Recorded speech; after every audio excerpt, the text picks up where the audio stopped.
Hello students, I am just going to record the rationalization of biochem na practice test ninyo so that we can cope up with the time we have left for this semester. Okay, so let's start with question number 1. Who deduced the double helical structure of DNA? This is a very easy na question.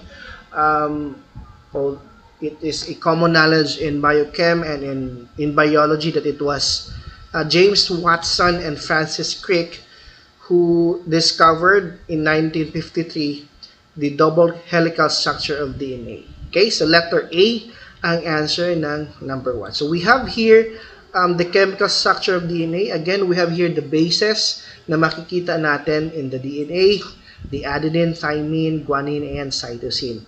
And yung sugar phosphate backbone ng DNA composing the phosphate group at saka yung sugar which is the deoxyribose na sugar ng DNA.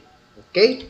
So number 2, the amino acids sequences of thousands of different proteins from many species have been determined using principles first developed by Watson and Crick, Edman, Sanger, or Mendel.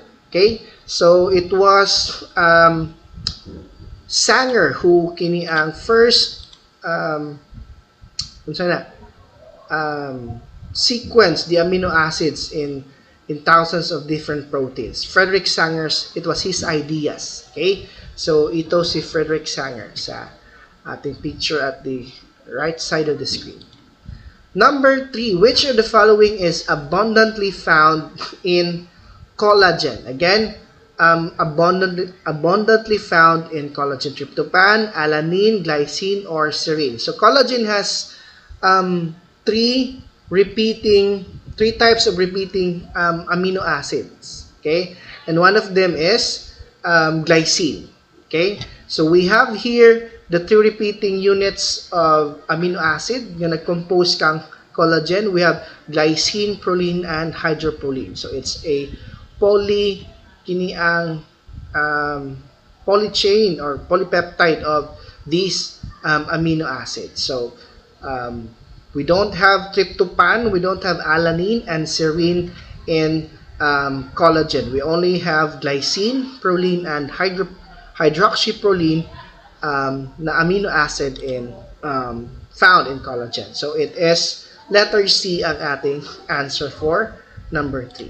Number 4. Which of the following is a function of chaperone protein? From the name itself, chaperone. Ano ba yung ibig sabihin ng chaperone, di ba? It helps, no? parang guide or parang helper mo. Okay? So ano ba yung ginagawa or function ng chaperone protein?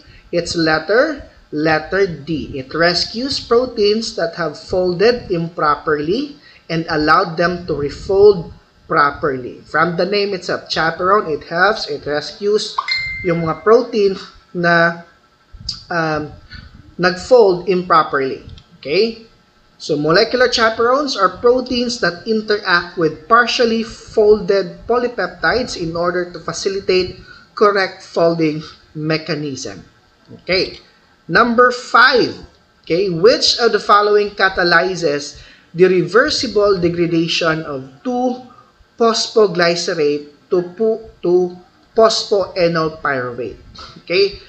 If you can still remember yung topic natin in cell and molecular biology, specifically yung topic in glycolysis. It happens during glycolysis, yung degradation ni 2-phosphoglycerate into phosphoenol pyruvate. So yung enzyme na responsible for the degradation, reversible degradation ng 2-phosphoglycerate to phosphoenol pyruvate is si enzyme na enolase. It's letter B. Okay? So enolase is a catalytic enzyme that catalyzes the reversible conversion of 2-phosphoglycerate to phosphoenol pyruvate.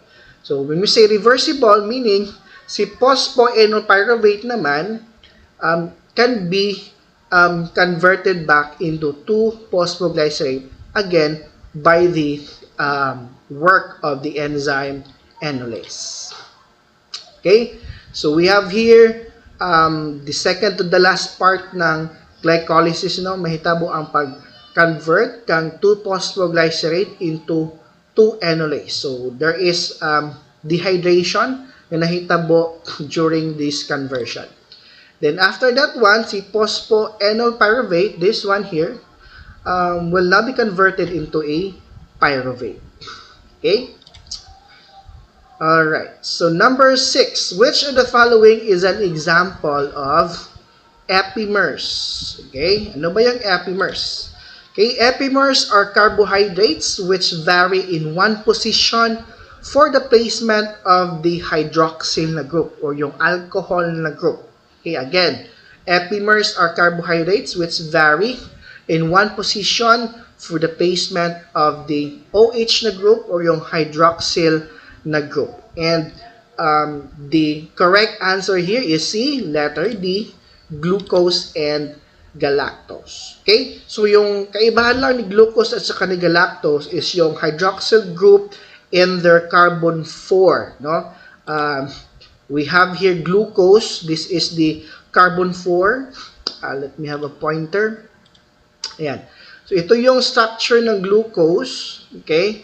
So this is carbon 1 kung asa ang aldehyde na functional group, carbon 2, carbon 3, carbon 4, carbon 5, and this is carbon 6. The same with galactose, which is an aldohexose, meaning yung functional group na is an aldehyde.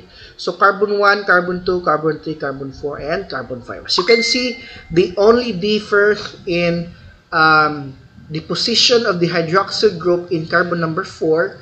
Si D-glucose or si dextrorotatory glucose is nasa right side yung hydroxyl group. Si galactose naman is on the left side. Okay, so epimers. Okay, epimers are carbohydrates which vary in one position for the placement of the hydroxyl group. Alright, let's proceed with number 7. Which of the following are important for white blood cell recognition? Glycoproteins, glycosaminoglycans, glycolipids, or proteoglycans. Okay, so the correct answer here is letter A, glycoproteins. If you can still remember again, yung structure ng cell membrane, mayroong mga glycoproteins doon na ating makikita. Okay, glycoproteins act as recognition sites and antigens in our cell membrane. Okay, especially in mammals, glycoproteins are essential for white blood cell recognition. Ano ba yung trabaho ng white blood cell? It's part of the immune system sa white blood cell kung especially in the fight for kini ang mga foreign bodies or foreign material nga mosulod sa ato ang lawas. Okay? Number 8. Which of the following is true about phosphodiester linkage? So this phosphodiester linkage is found on kini ang nucleic acids, no?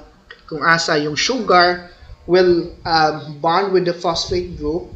Okay, if you can still remember, nucleotides consist of 3 main parts, yung phosphate group, yung sugar na group, at saka yung nitrogenous base. Okay, so in this case here, you can see the let me have a pointer. Okay, if you can see this picture here, the carbon 1 of the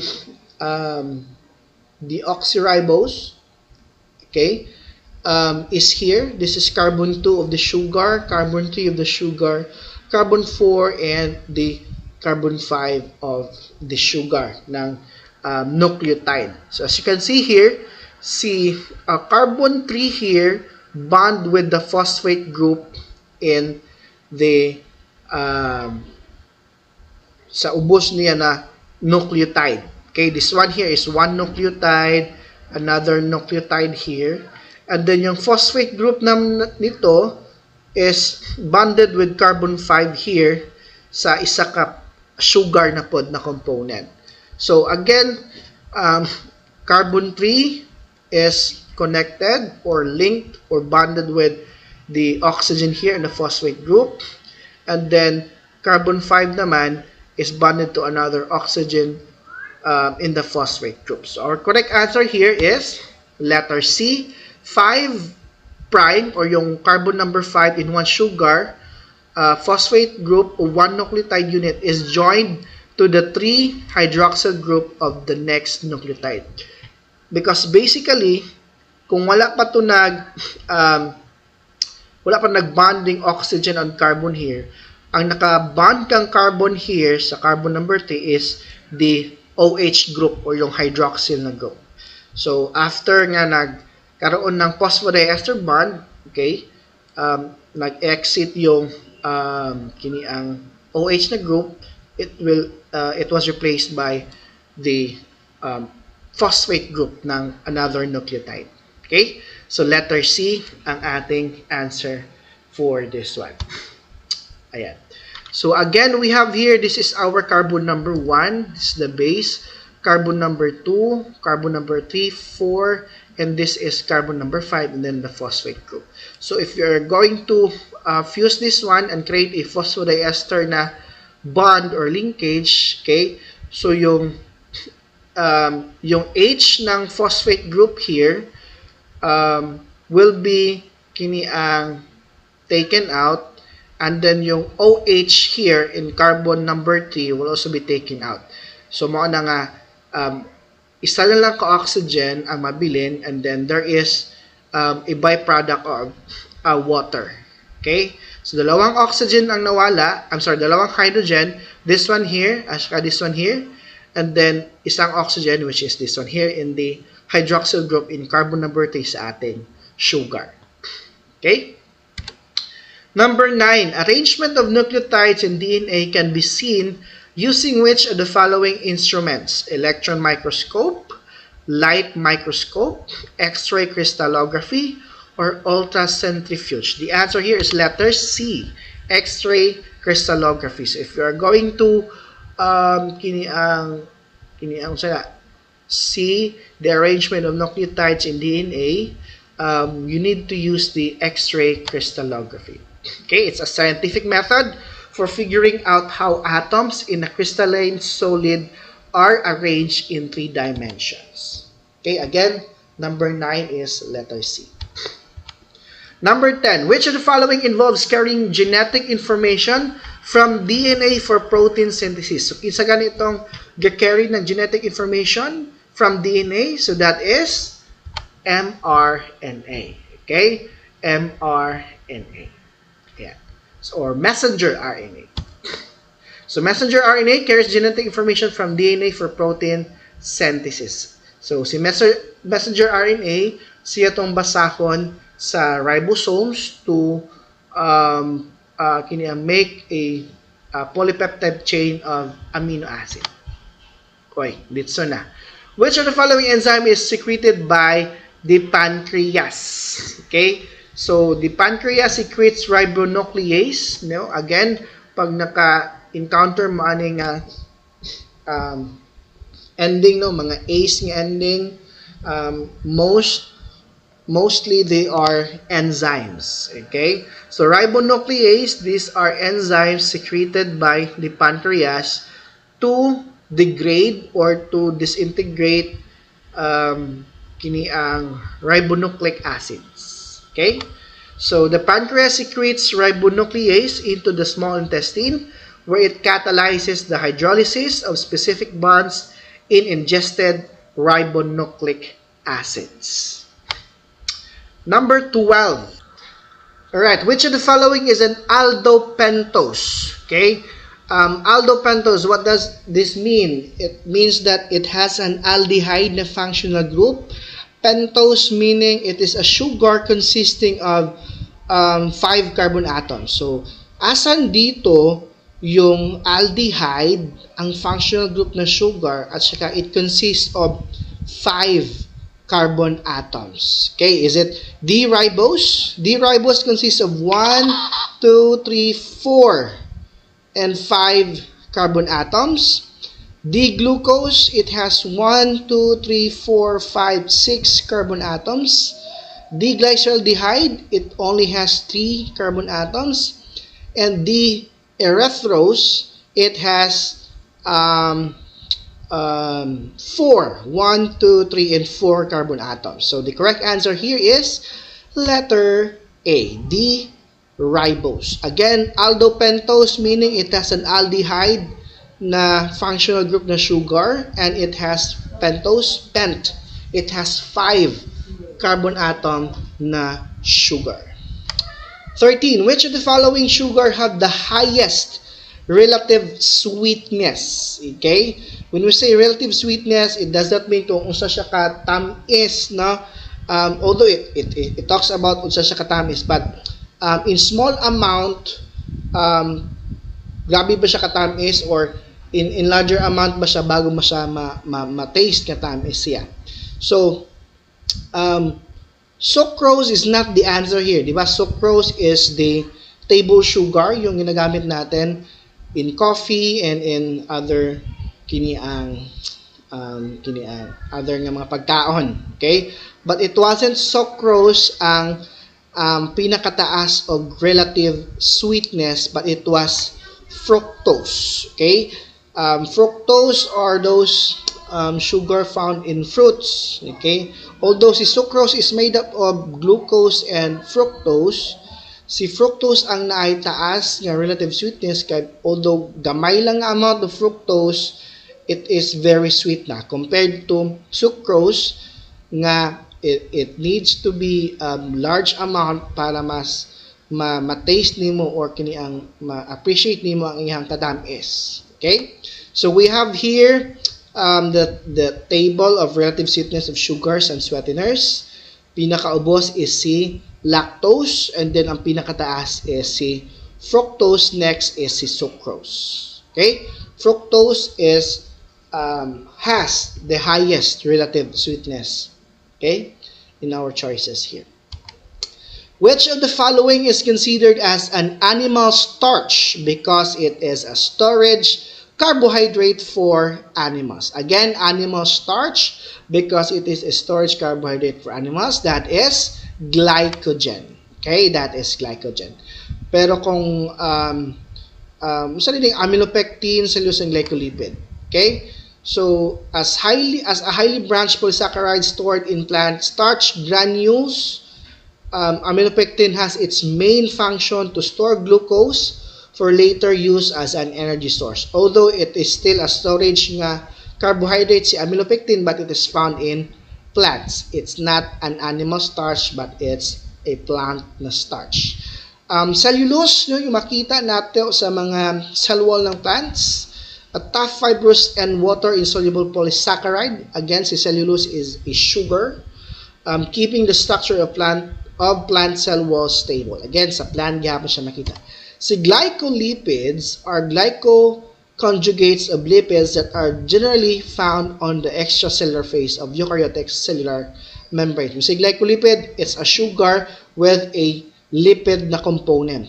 So, yung function niya is to maintain stability of the membrane and to facilitate cell-to-cell interactions. Okay? It can also act as receptors for viruses and other pathogens to enter cells. Okay? It can act as an antigen. Alright. So, number 15. The molecular formula of glucose is C6H12O6. And the molecular formula for fructose is the same. Which of the following describe glucose and fructose? So they have the same na molecular formula. That means they are isomers. Letter B. They are isomers. C, glucose and fructose. Although different yung bonding ng mga carbons niya, but they have the same number of atoms, the same number of atoms, 6 ka carbon, 12 ka hydrogen, 6 pod ka oxygen. They also have the same molecular formula, but their spatial arrangement of their atoms are different, so they are called isomers. Okay?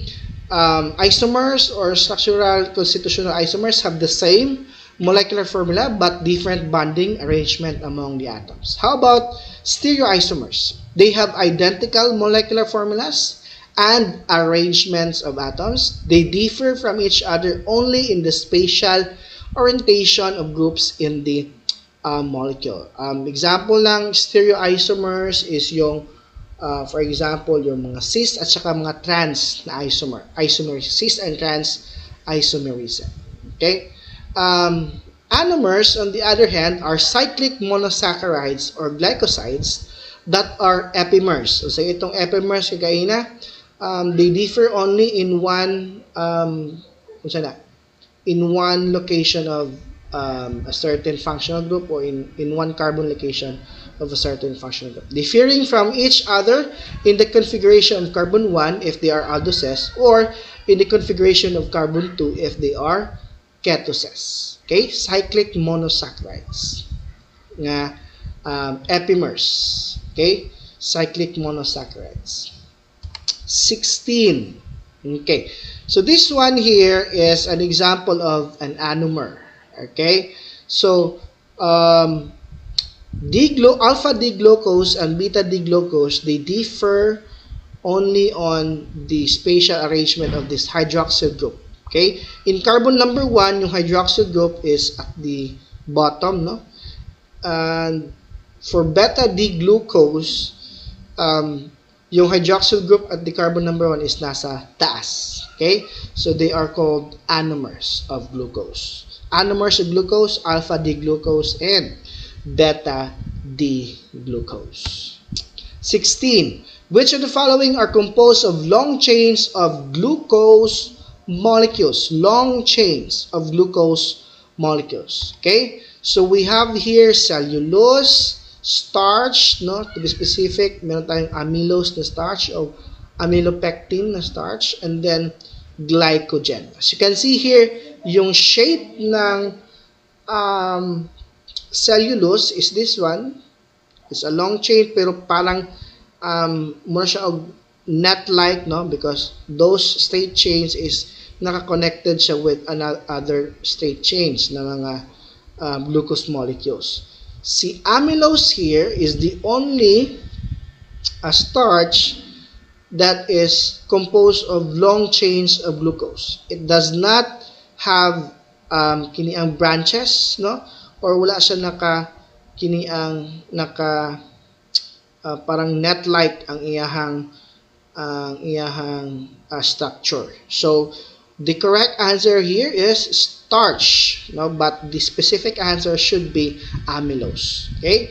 Kaya naman tayo duha ka types of starch. We have amylose and amylopectin.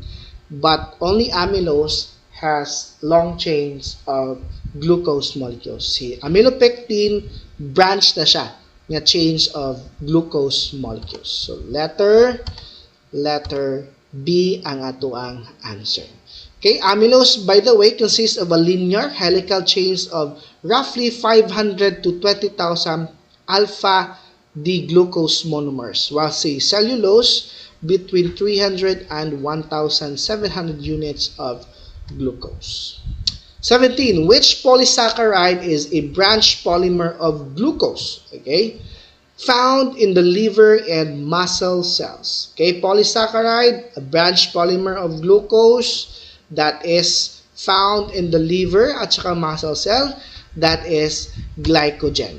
Okay, it is the storage animal starch, no, in which during kiniang wala kay gikaon, no, meaning ubos og blood sugar imuhang lawas, meaning ubos og sugar content ng imuhang dugo. So in order for your body to work, although wala kay gikaon pa, is kinahanglan kiniang degrade or mag-break down ng glycogen into kiniang glucose to produce glucose. Okay? So glycogen is primarily stored in the liver and some are stored in our muscle cells. So letter C ang atong answer for number 17. 18. Steroids are classified as, okay, are steroids carbohydrates, nucleic acid, lipids, or proteins? So steroids are lipids. Okay, yung mga steroids, they are lipids. Okay, example ng steroids, sex hormones, corticosteroids, anabolic steroids. So based on the corresponding hormone receptors to which they bind, steroid hormones are classified into these three groups here. Example lang, sex hormones, estrogens, progestogens, and androgens. Okay? So again, si steroid is a type of lipid. It's not a protein. 19. Accumulation of cholesterol leads to hardening of arteries. So kanining hardening of arteries in our anatomy and physiology, this is called atherosclerosis. Okay, this is called atherosclerosis. Si vasoconstriction meaning nagnarrow or nagdamay yung butas ng ating ugat, no, kung saan dumadalaw yung dugo. Vasodilation naman, the widening of the blood vessels, meaning lumaki yung butas or nag-expand yung butas ng ugat ng ating madugo. Venipuncture naman is yung term kanang ginakuhaan ta og dugo using syringe for laboratory testing. Okay, yung injection nanta kuhaan tag dugo, that is venipuncture. 20. Cholesterol, in spite of its bad reputation, is an essential component of microtubules, cell membrane, ribosomes, or cytosol. If you can still remember our topic in cell and molecular biology, cholesterol is an essential component of cell membranes. Okay? Letter C. They act as essential building blocks of the plasma membranes.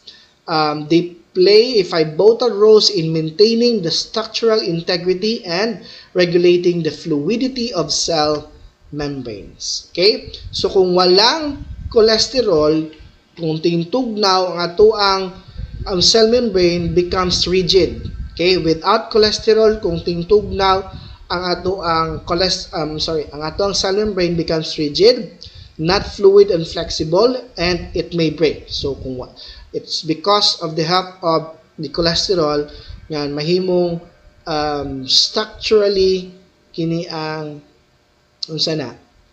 strong ang ato ang mga cell membrane. Kung ting-init naman po niya walay cholesterol ang ato ang cell membrane, yung ato ang cell membrane is too fluid or too flexible and it cannot hold its shape. So pwede nga mabungkag ang atong cell membrane without kini ang cholesterol during hot days or ganang hot na mga temperature.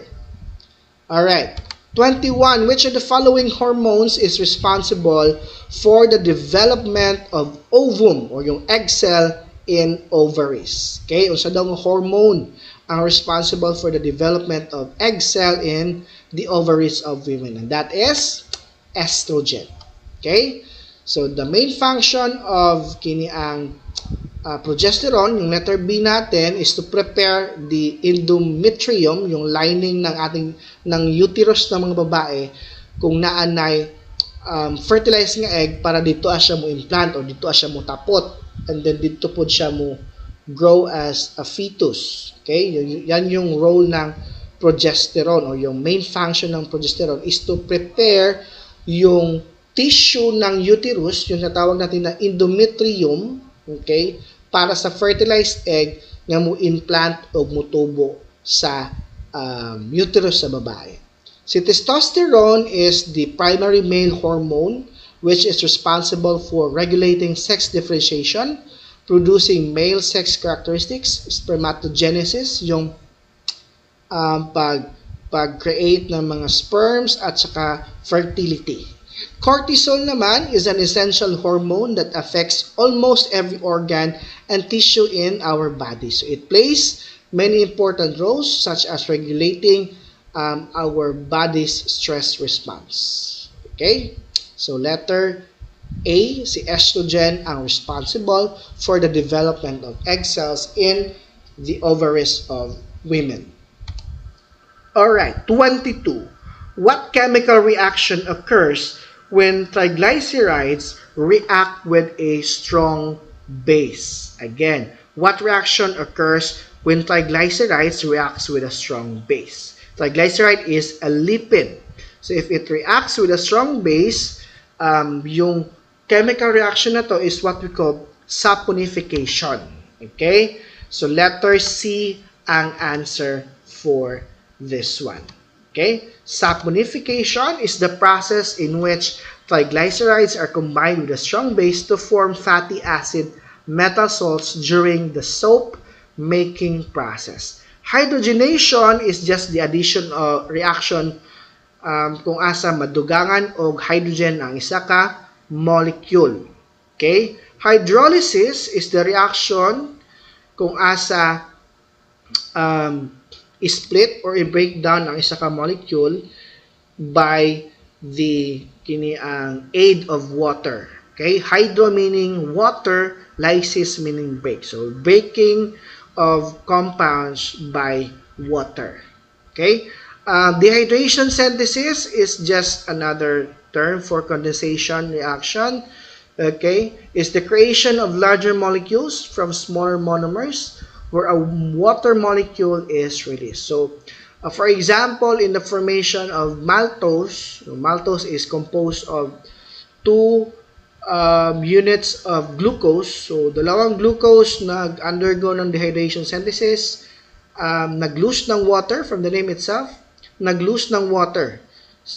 Yung dalawang glucose molecule and then nakakreate ng maltose. So, there is synthesis while losing water, or there is combination while losing water. Okay. 23. Which of the following does not belong to the group? Wax, triglyceride, alanine, prostaglandins. So wax, triglyceride, and prostaglandins, they are lipids, while alanine is an amino acid. Okay? So that is letter C ang atong answer. Okay? 24. Amino acids have been incorporated into chains are called amino acid residues. What do you call the amino acid residue with an unreacted or free amino group at the end of the chain? Okay, so when two amino acids combine to create a dipeptide, okay, one of the residue is kini ang free pa ang iyang amino group, and then the other is not free anymore because it was used during the formation of the dipeptide. So yung tawag sa unreacted nga residue kung asa naapay free amino group is what we call the N-terminal residue. N here is for the nitrogen. Again, amino acid, they have nitrogen na atom. Okay? So, kung asa itong free nga residue nga naapay amino group nga pwede pa sumpayan og another amino acid to create another peptide, okay, or to create long chains of polypeptide, that is what we call the N terminal residue. Okay? So here in this, this is a tripeptide, di ba? We have here glycine, serine, and valine.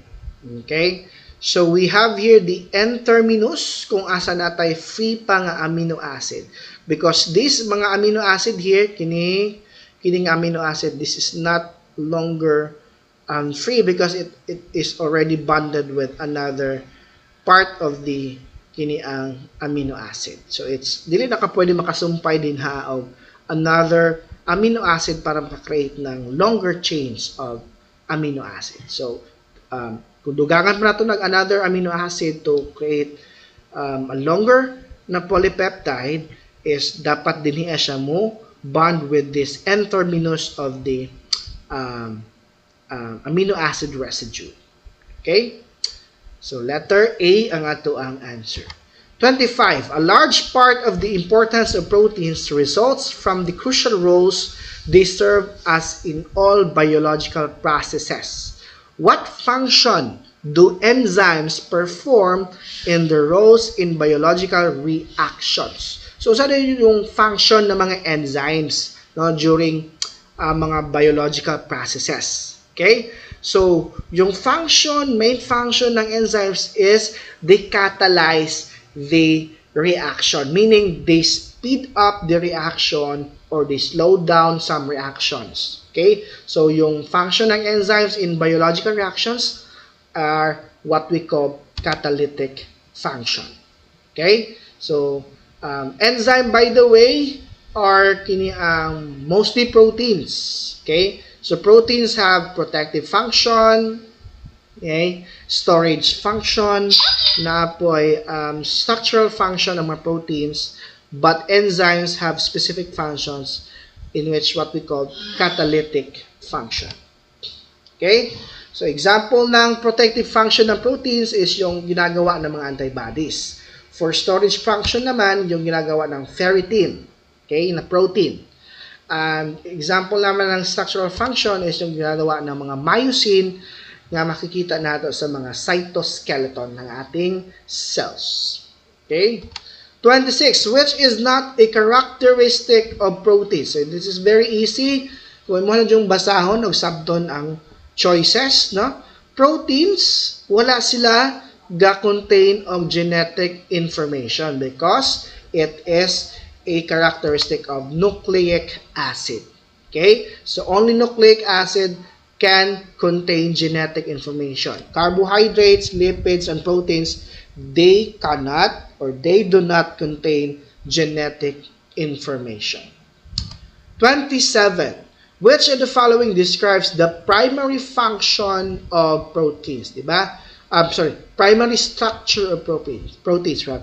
Primary structure, secondary structure, tertiary structure, and quaternary structure. So, primary structure ng proteins is the sequence of amino acids bonded together by peptide bond. It's letter D. This is primary structure. Letter C, the regular repeated shape of the protein molecule's backbone. This is secondary structure. Letter B, the folding of an individual protein molecule. This is tertiary. Letter A, the collective shape assumed by all the chains in a protein containing multiple chains. That is quaternary ng structure. Letter A, quaternary. Letter B, tertiary. Letter C, secondary. Letter D, primary structure ng protein. Ayan.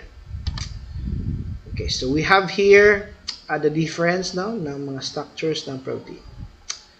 Okay, 28. Which of the following is not a characteristic of enzymes? Okay, so enzymes again are mostly proteins, right? As what I have said kanina, enzymes are mostly proteins, so they are not phospholipids because phospholipids are basically lipids. Okay, so enzymes are macromolecules. They act on substrate, they initiate and decelerate chemical reactions. They act as catalysts, but they are not phospholipids because enzymes are proteins, not lipids. Okay, 29. Saliva contains mucus, water, and blank, which partially digest polysaccharides. Fill in the blank the correct response from below. So, unsa daw tong component ng saliva? First, we have mucus. Second, we have water. And we have the enzyme nga makita nato sa saliva, which is C. amylase. Again, it's the enzyme that we found in our saliva. Itong mga laway natay enzyme na amylase. Okay, 30. Most human enzymes function best in the temperature range of blank. Okay? Human enzymes daw. So, normally, yung mga human enzymes, they function best in our normal na temperature. Ano ba yung normal na temperature ng tao? Di ba? It's 37 degrees Celsius. I don't know. 37 point something or 36 point something paubos. 36 point sorry, it's in the range of 36.9 and then 37 point something. Okay, so that's the normal temperature ng tao. Okay? So kung asa din ang na-arrange nga within that temperature ng tao, so that is letter C. Okay? So we have here 25 degrees Celsius to 40 degrees Celsius. That is the best temperature range in which human enzymes functions best. Okay? So some studies have shown that the normal body temperature can have a wide range from 36.1 degrees Celsius to 37.2 degrees Celsius. So it is within letter C nga range. Okay? So letter C ang ato ang answer. 31. Which of the following does not belong to the group? Pyrimidines, which is bases, no, in nucleic acids. Ribose, it's the sugar for RNA. Phosphate, it's one of the parts ng nucleotides. Glycerol it's found in fat or triglycerides. Okay? So, pyrimidines, ribosomes, and phosphate, they are found on nucleic acids. Okay? Si glycerol, wala na siya. Di na siya makita. So, it does not belong to the group. So, letter D ang ato ang answer. Okay? So, we have three main part ng nucleotide, phosphate group, pentose sugar, and then we have the nitrogenous base. Kung ang pentose sugar ng DNA is deoxyribose, ang pentose sugar ng RNA is ribose. 32. The genes that encode for eukaryotic protein sequences are passed from one generation to the next via other proteins, rRNA, tRNA, mRNA, or DNA. So, from one generation man to the next generation man ang pagpass ng ang gene. So, sino yung responsible for that one? So, we have our DNA. Okay? Si DNA ang responsible sa pagpasa ng genetic material from one generation to the other generation. Si mRNA, siya yung responsible sa pagdala ng information gikan kang DNA padulong kang ribosome on what specific type of protein ang i-produce. Okay? So, tRNA, siya yung magdala ng mga anticodon for the mRNA kung saan specific na amino acid ang i-produce. rRNA, it's found on the ribosomes, no? Yung ribosomal RNA. So, letter E or DNA ang answer nato for number 32. 33. Which of the following best describes transfer RNA? Okay, it is the site for rRNA synthesis. Letter B, it is the product of transcription and encodes for translated proteins. Mao ba? Letter C, it binds specific amino acids and carries them to the ribosomes during protein synthesis. Or letter D, it contains the genome. It contains the genome and is the site at which genes are used to make mRNA. So, the correct answer here is letter C. Okay? So, mubind sila sa specific amino acid. Unya, ilan ang dalaon amino acid because they carry the anticodon for the messenger RNA padulong kang ribosome during the protein synthesis. So, letter C ang answer for this one. Okay? So, si tRNA, dili siya site for the rRNA synthesis, ha? Si tRNA is the product of transcription. Diba, ang product ng transcription is mRNA man. From DNA to messenger RNA. That is transcription. So, it contains the genome. No? It does not contain the genome. Yung nag-contain ng genome is yung DNA. Okay? Ayan. So, again, here, si tRNA, siya yung nagdala ng anticodon ni messenger RNA. Okay? So, they bind the specific amino acid para dalaon dito sa ribosome to make a growing peptide chain. 34. In messenger RNA, a codon contains how many nucleotides? Okay?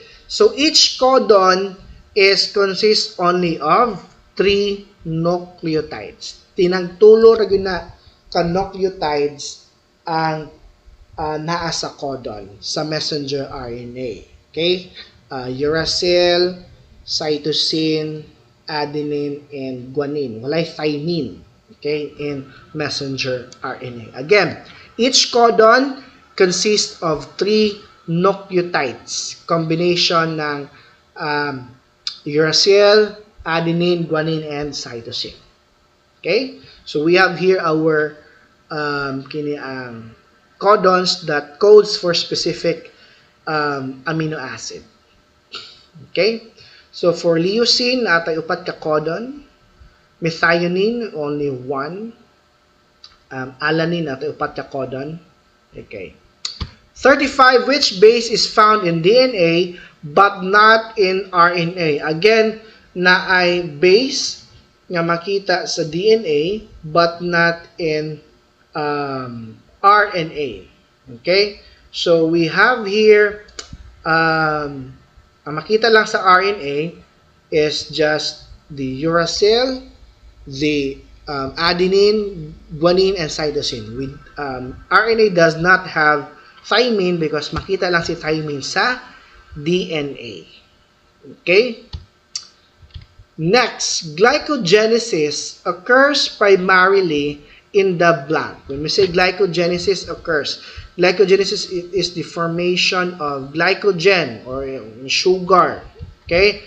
So occurs primarily in the blood cells and spleen, pancreas and bladder, small intestine and stomach, or liver and muscles. Again, so asa ganito ginastore si glycogen sa atong lawas? It is stored in our liver and some in our muscles. So kay dito sila ginastore, dito apo sila ginabuhat no sa atong lawas. So letter D ang ato ang answer. Glycogenesis occurs primarily in the liver and our muscles.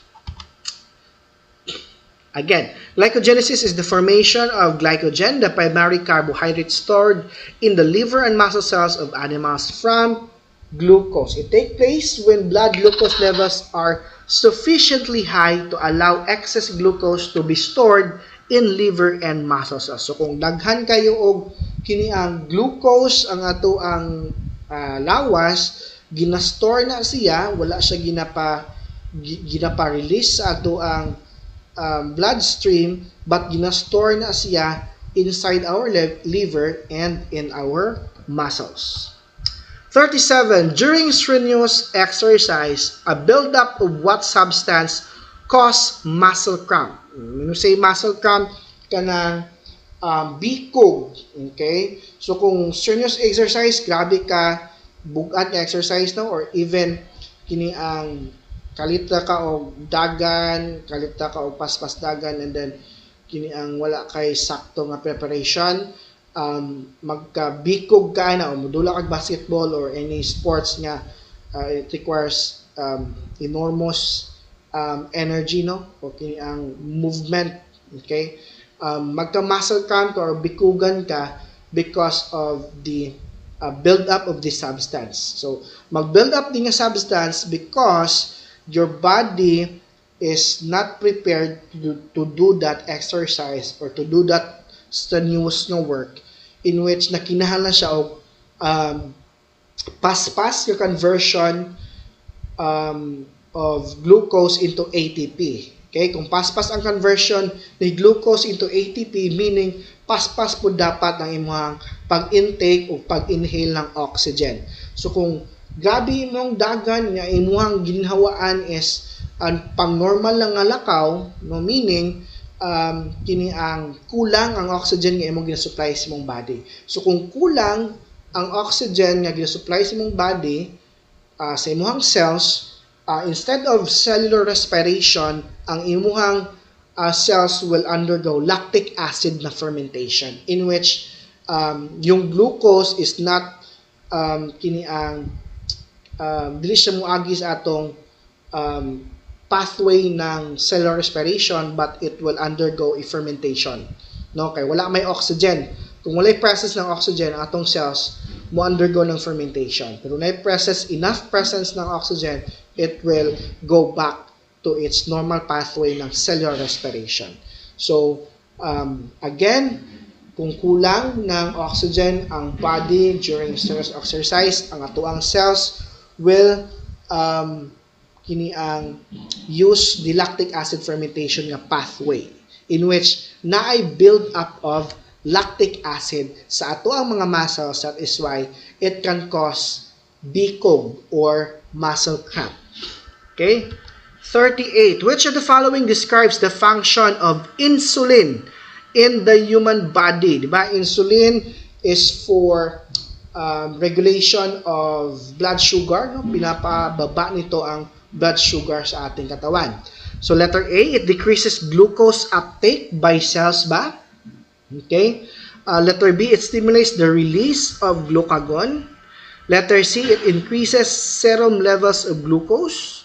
Or D, it increases glucose conversion to glycogen. So kung yung mga diabetic, di ba, they don't have enough insulin, or yung katawan nila normally don't produce normal amounts of insulin. That's why they need to take insulin para maubos ang ilang blood sugar. Kaya ang ginabuhat sa insulin is kini ang yung glucose nga nasa dugo, no, yung nasa blood, is ilahang gina-convert into glycogen. So it increases glucose conversion to glycogen. Dili yung it decreases glucose uptake by cells. Okay? So again, letter D ang answer din niya, because insulin will increase the glucose conversion to glycogen para gamay na lang ang level of glucose in our body, kay i-convert na siya into glycogen sa ato ang muscles or sa ato ang liver gistore. Okay? 39. The hormone most responsible for the renal regulation of sodium is blank. Renal regulation of sodium is blank. When we say renal, kini ang it talks about the kini ang excretory system, right? Yung kidneys natin. Okay?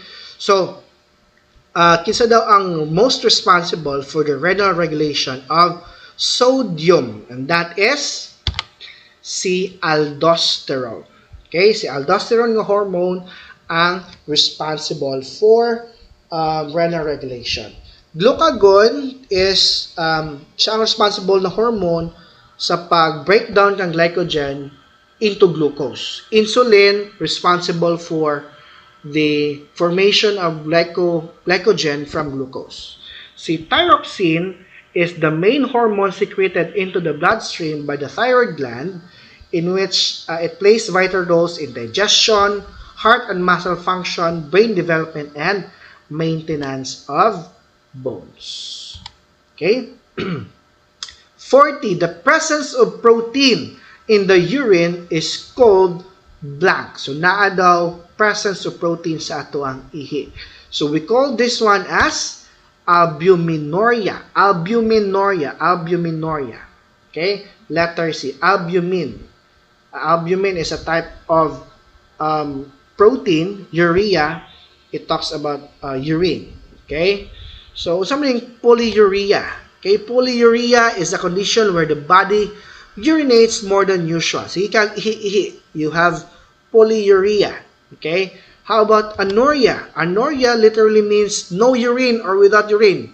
Wala kay maihi, kaya walay na form nga ihi sa imuhang kini ang bladder. Okay? And then hematuria means there is blood in your urine. Hema. Okay? Hema means blood. Okay? Hematuria means there is blood in our urine. Ay dugo sa imuhang ihi. Okay?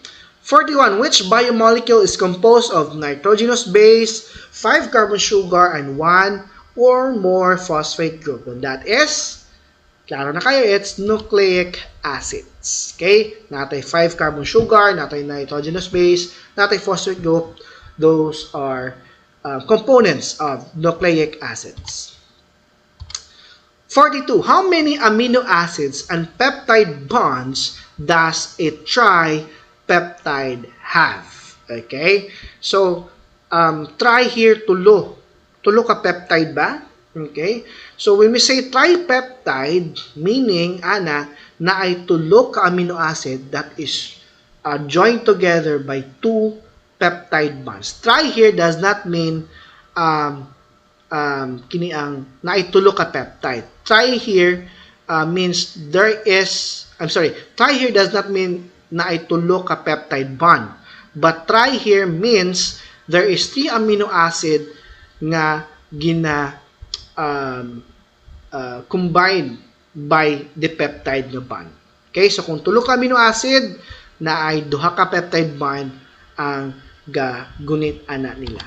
Okay? So tripeptides have 3 amino acids and 2 peptide bonds. Kung dipeptide, duha ka amino acid, isa ka peptide bond. 43. Junji wants to appear more muscular. Aside from going to the gym, which biomolecule must be further added to his diet? Okay?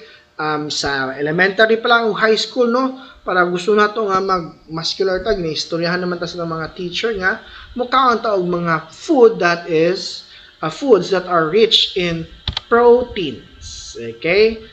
Like milk, beans, okay, egg, yan, mga rich in protein as lang mga pagkain.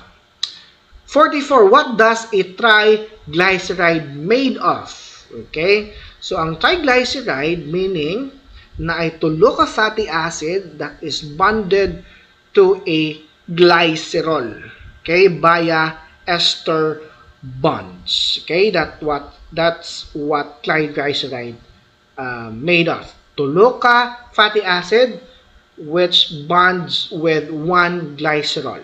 In yung tawag ng bond nga naggunit aning tulo ka fatty acid at saka isang glycerol is what we call the ester bond. So our correct answer here is letter C. Glycerol molecule link or bond by ester bonds to 3 fatty acids. 45. What are the resulting products of the dehydration synthesis of glycerol and 3 fatty acids? Below, again, yung combination, yung pag-combine, yung pag-synthesis ng isang glycerol at saka 3 fatty acid. As you can see here in our chemical equation, we have here the glycerol, this one. It's a 3-carbon atom, consists of 3 hydroxyl groups, and then we have here tulo ka fatty acids, which results into triglyceride and water. So letter C ang ato ang answer here. 46. Which of the following does not belong to the group? Alanine is amino acid, glycine is an amino acid, leucine is an amino acid, terpene is not an amino acid. It is a lipid. Okay? So it does not belong to the group. 47. Which of the following is an example of disaccharide? When we say disaccharide, it has 2 units of sugar. Okay? 2 units of monosaccharide. Okay? So, ang disaccharide here is C, sucrose. It is made up of glucose and fructose. Si glucose o galactose and fructose, they are monosaccharides. Okay? 48. Maltose is a disaccharide composed of 2 monosaccharides, namely, as what I have said kanina, maltose is made up of 2 units of glucose monomer. Okay? 2 glucose. 49. What will be the resulting sugar found primarily in milk if glucose and galactose are joined together by a glycosidic bond? So, yung bond nga nagunit sa duha ka unit of sugar is what we call the glycosidic bond. Okay? Kung sa lipids, yung nagunit kang glycerol o kang tulo ka fatty acid, we call that one as ester bond. Okay? So, kung sugar to sugar ang nagunit sa ilang bond is glycosidic nga bond. So, glucose and galactose daw, unsa na siya nga sugar ang or disaccharide ang produce, that is, yung tinatawag natin na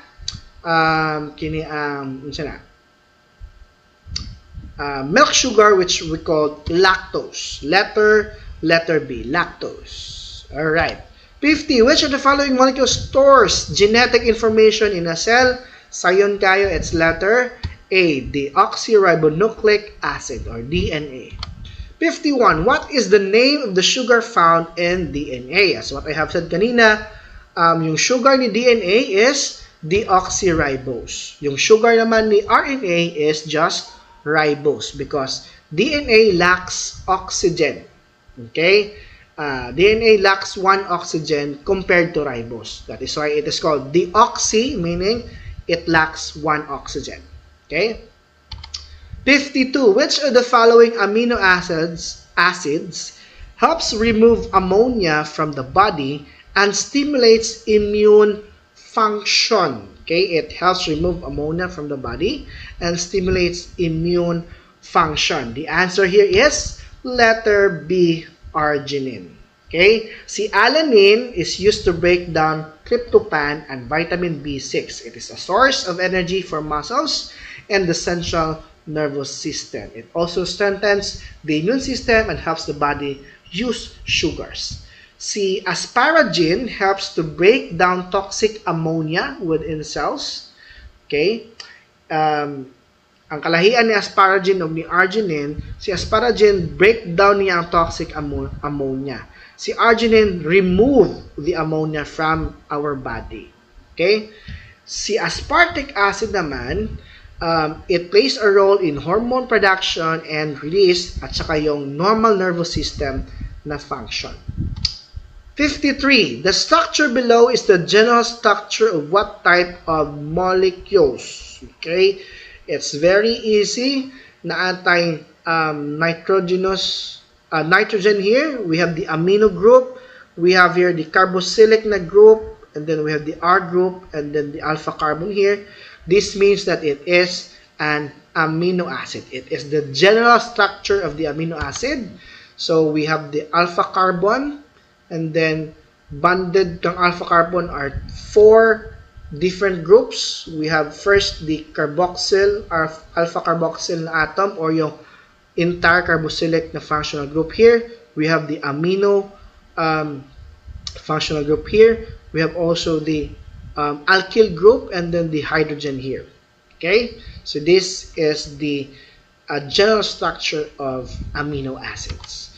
54. Which of the following is a non-essential amino acid? When we say non-essential amino acid, that means our body can produce this type of amino acid. Non-essential siya kay dili nato kinahanglan nga kuhaon ning amino acid from the food we eat. Okay? Kanang atong ginakaon. Okay? So, yung mga amino acid nga dili ma-produce sa ato ang lawas, and then yung mga amino acid nga makuha nato gikan sa mga pagkaon nga atong ginakaon, we call that one as essential amino acid.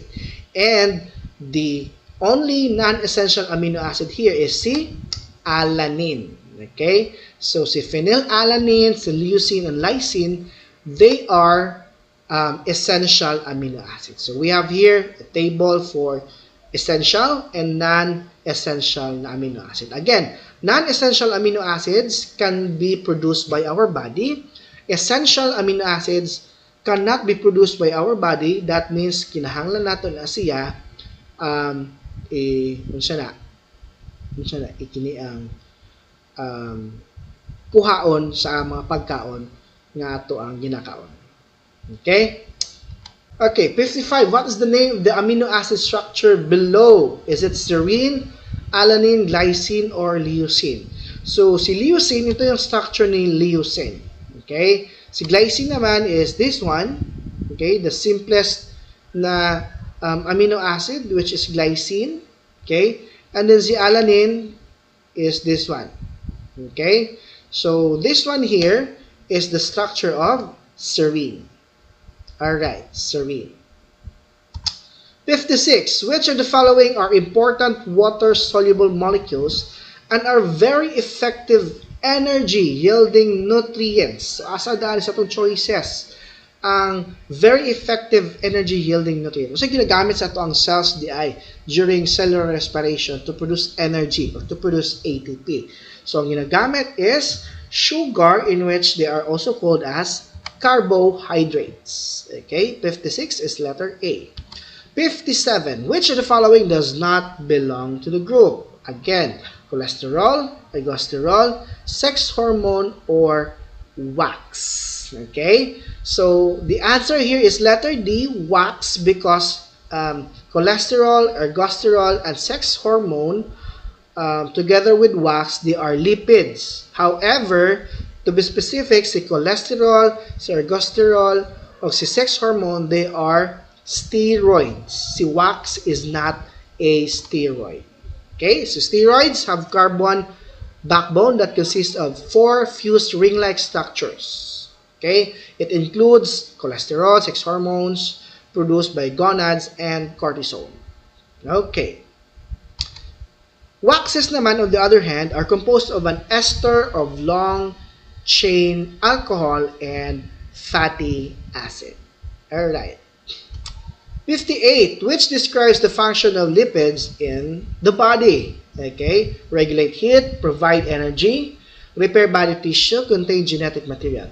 Contain genetic material, that is for nucleic acids, right? Repair body tissues, that is for proteins. Provide energy, that is for carbohydrates. Regulate heat, that is for lipids. Okay, that is for lipids and regulate heat. Provide energy, carbohydrates. Repair body tissues, proteins. Contain genetic material, nucleic acids. 59. Which level of protein structure is formed by the twisting and turning of the amino acid? We have the keyword here, twisting and turning of the amino acid, that is secondary structure. Okay?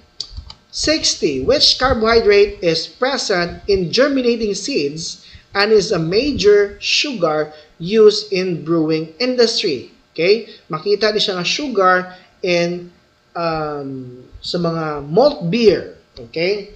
So, kini nga sugar is what we call maltose. It's a disaccharide that is made up of 2 units of glucose. 61. Glycogen is to carbohydrate as to blank. Okay? So, unsa di ay logic ani na question. Si glycogen is an example of a carbohydrate. Okay? So, mangita ta dinhi sa ato ang choices kung asa ang first nga term is an example of the later nga term. Okay? So, si glycogen here is an example of carbohydrate. Si lipid ba? Example ng fat? No, it's the other way around. Diba? Kaya si fat is an example of lipid, not the other way around. Okay? Si nucleic acid ba is an example of DNA? No pa rin, because si DNA is an example of nucleic acid. Okay? So, amino acid ba is to protein? Okay, is amino acid an example of a protein? It's not, but it is the building blocks of protein. It's not an example of protein. Not necessarily. Amino acid and proteins are not the same because proteins are made up of many amino acids. Okay? So, the correct answer here is letter B, which is collagen is to protein because collagen is an example of protein just as glycogen is an example of carbohydrate. So that's the logic for this question. Si glycogen, example ni carbohydrate. So you need to look at the choices kung asa yung first na term is an example of the second na term. Okay? So collagen is to protein because collagen is an example of protein. 62. Which correctly describes the two strands? Which correctly describes the 2 strands of the double helix of the DNA? They are coiled differently. They are coiled over protein sheet. They are coiled around each other. Or they are coiled around a common axis. The correct answer here is letter D. They are coiled around a common axis, and that common axis is what we call the histone. Okay, histone. Yan. So, yung histone, yan yung common axis yung asa naka-coiled ang duha ka strand ng DNA. Okay? Alright, 63. What is fat made of? Okay, fat, another term for fat is triglyceride. As what I have said kanina, triglyceride is made up of glycerol that is linked to three fatty acid by ester bonds. So letter C ang ato ang answer. Fat, another term for fat is triglycerides or triacyl glycerol. Alright. 64. Which element makes up carbohydrates? Diba? Yung carbohydrates, we have carbon, we have hydrogen, and we have oxygen. Carbohydrates do not contain nitrogen. Ang nitrogen is si amino acid or yung mga proteins. Okay? So it's letter number 1, number 2, and number 4, and that is letter B. Okay? Yun yung mga elements that makes up carbohydrates. Carbon, hydrogen, and oxygen. So carbohydrates meaning there is carbon in water. Alright, 65. Which constitute almost the entire dry weight of nails, claws, beaks, horns, wool, and a large part of the outer layer of the skin. Okay, so we call this protein as keratin.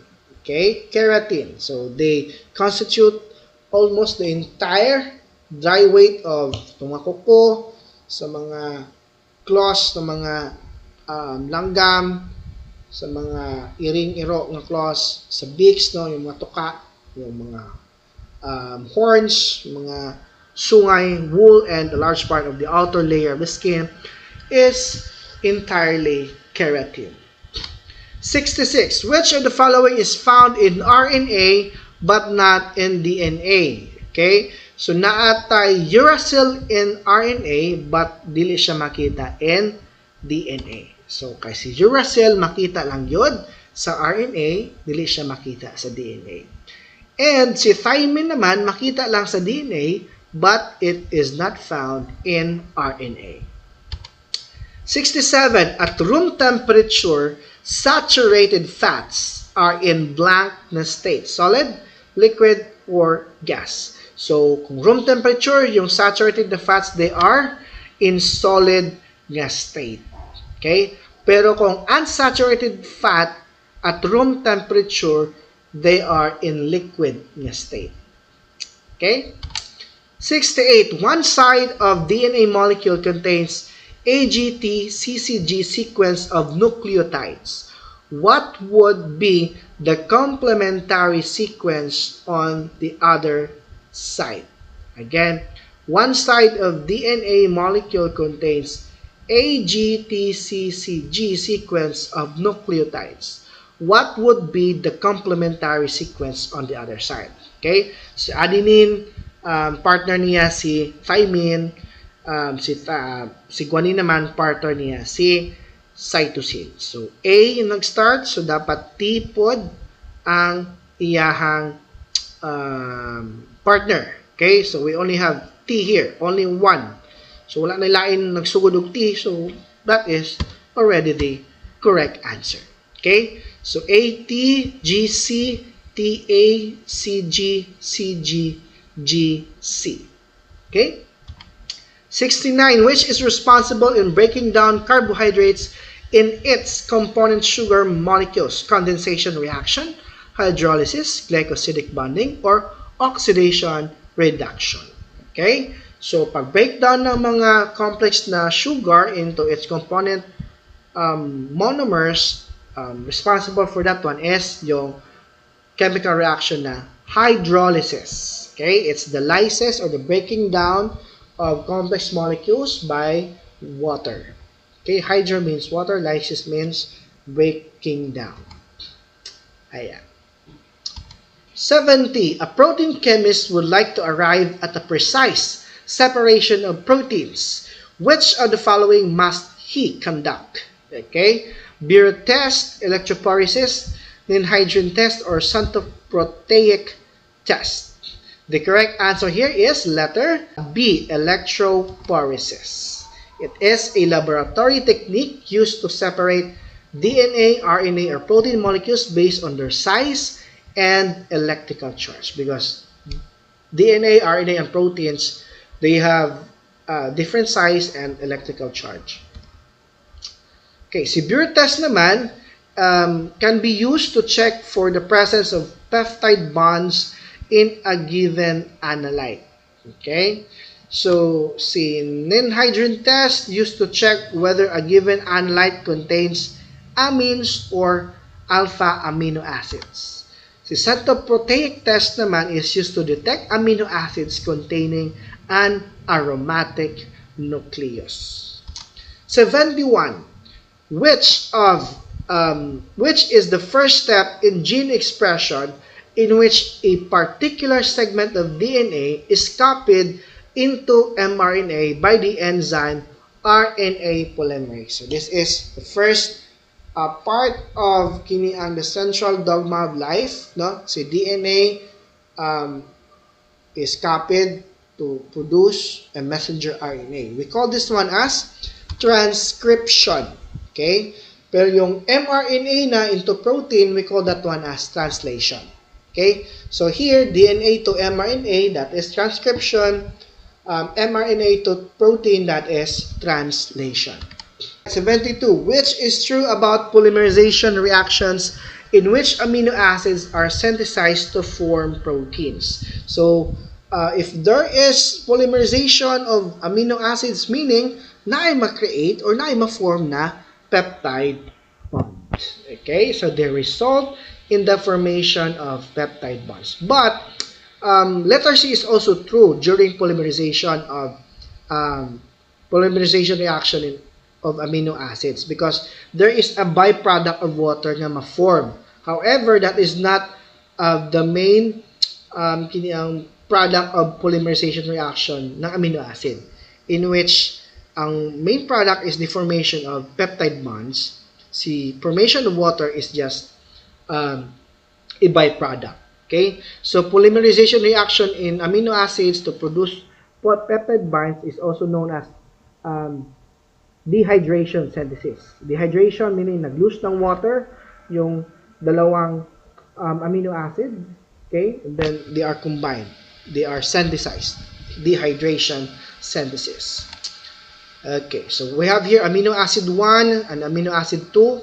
So this bond here will be kini ang yung OH group at saka H group ng isang amino acid will be taken out. It will result into the formation of water, HOH or H2, duha ka hydrogen, isa ka oxygen. And then we have here the formation of peptide bonds. This is a peptide bond. Okay? In the creation of creation of proteins. 73. An enzyme found chiefly in saliva and pancreatic fluid that converts starch and glycogen into simple sugar is again, as what we have kagainan, ibalik na no. Yung enzyme na makita sa ato ang laway is the amylase. Okay, amylase. Si glycogenase is an enzyme that catalyzes the hydrolysis of glycogen. Okay? Yung pag-breakdown ng glycogen, ang enzyme na responsible ana is si glycogenase. Si pepsin naman is a stomach enzyme that serves to digest proteins found in our ingested food. Yung ato ang gikaon nga pagkaon, pag na proteins nga makita dito, si pepsin ang mo breakdown ana nga protein into simple na molecules. Si lipase naman is an enzyme that breaks down fats or lipids nga nasa pagkaon nga maabsorb, pwede maabsorb sa ato ang intestines. 74. Which of the following are good sources of proteins? Bread is a good source of carbohydrate. Garlic and tomato pepper, mga carbohydrate na sila. Eggplant, ampalaya, papaya, mga carbohydrate, goods in carbohydrate. Good source of proteins is milk, eggs, and beans. Okay, letter C ang answer. 75. The ribo part in deoxyribonucleic acid sa DNA corresponds to the blank. Ribo here corresponds to the sugar component ng DNA. Okay? So that's it, class, for our rationalization in biochemistry. I hope you will remember all those things that we have discussed here, because some of them, some of the ideas here and concepts here will reoccur in your mock board exam um, on May. Okay, so that's it. Thank you for listening. Goodbye and thank you.